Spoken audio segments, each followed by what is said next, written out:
রেফারির কাছে যান, স্বেচ্ছাসেবকগণ রেফারির কাছে যান। হ্যাঁ সবাই, এই তো ঠিক আছে ঠিক আছে। আমাদের রেফারি মহোদয়কে মঞ্চে নিয়ে আসার জন্য আমি অনুরোধ জানাচ্ছি, রেফারিগণকে মঞ্চে নিয়ে আসার জন্য অনুরোধ জানাচ্ছি। আচ্ছা বসেন বসেন, এই চেয়ার দেন এখানে, চেয়ার দেন প্লিজ। আচ্ছা এখানে উপরে বসেন। ওকে ওকে ওকে ওকে, আমাদের শৃঙ্খলা কমিটির বেশ কয়েকজন, হ্যাঁ বলে সবাই ক্লিয়ার করুন।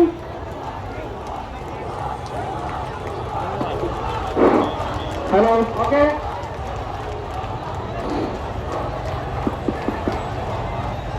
আমাদের ক্যাবিনেটকে রিকোয়েস্ট করবো আরো ভিতরে যাওয়ার পর, আরো ভিতরে যাও, হ্যাঁ ভিতরে যাও।